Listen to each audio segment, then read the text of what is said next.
2025 നല്ല രീതിയിൽ സ്റ്റാർട്ട് ചെയ്തു.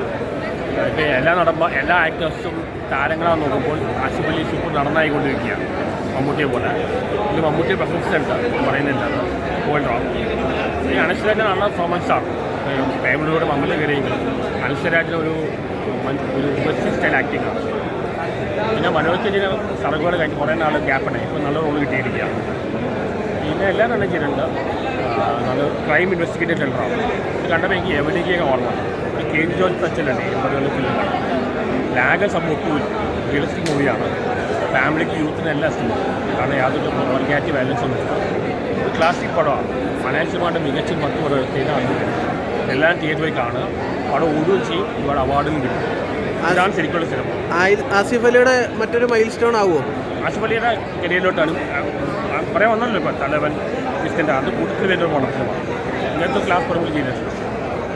കുറേയും കൂടെ ഒക്കെ ഇനി ആസിഫ് അലിയിൽ നിന്ന് ഇനിയും കഥാപാത്രങ്ങൾ വരാനിരിക്കുന്നു. ബാക്കി ടോവിനോ ആയാലും അത് ഉണ്ണിമുതൽ സൂപ്പർ താരമാണെന്ന് നോക്കുമ്പോൾ പിന്നെ സൂപ്പർ നടന്നായിക്കൊണ്ടിരിക്കുകയാണ്. ആ ഒരു സ്റ്റൈലിൽ അത് മമ്മൂട്ടി സ്റ്റൈലാണ്. അപ്ഡേറ്റ് ആവുന്നുണ്ട് നടന്നാണുമ്പോൾ എനിക്കത് എനിക്ക് നല്ല പ്രതീക്ഷയുണ്ട്. ആസിഫ് അലി നടന്നു നല്ല മനുഷ്യനോടെയാണ്. ഈ പഴയ കാലഘട്ടമൊക്കെ കാണിക്കുമ്പോൾ പല സിനിമകളും 80കളിൽ ഒരുപാട് റെഫറൻസ് ഉണ്ട്. ആ ഒരു നൊസ്റ്റാൾജിയ ഫീൽ നമുക്ക് അടിക്കും. ആ ഒരു നൊസ്റ്റാൾജി വരും. ആ സീരിയൽ കണ്ടവർക്ക് അറിയാം ആ ഒരു കാലഘട്ടം 80s തന്നെ കാണിക്കുന്നു.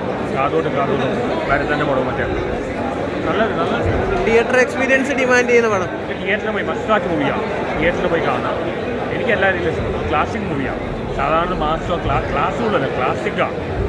എങ്ങനെ ഒരു ഡയറക്ടറിൻ്റെ ഈ ഒരു കാലത്ത് നഗമിച്ച് മനസ്സിലാണ്. 80കളിലെ യവനികര പോലെ കെ ജി ജോർജ് പോലെ. ഇപ്പോൾ ഒരുപാട് പേര് പടം കണ്ടിറങ്ങിയതിന് ശേഷം അതിൻ്റെ സംവിധായകനെ വലിയ രീതിയിൽ സപ്പോർട്ട് ഡയറക്ടറാണ് മെയിനാണ്. നന്നായി ചെയ്തിട്ടുണ്ട്. പിന്നെ മനോജ് ചെയ്യാൻ കുറേ സംഭവം കിട്ടി. എല്ലാം കൊണ്ട് നല്ല സിനിമ. ഒന്ന് ഏറ്റവും ഞാൻ കാണുന്നത് 2025 ആദ്യ സൂപ്പർ ഹിറ്റായിരുന്നു. മറ്റേ ഐഡൻറ്റി ഹിറ്റാണെങ്കിലും ഏറ്റവും ഫസ്റ്റ് ക്ലാസിക് മോഡലാണ്.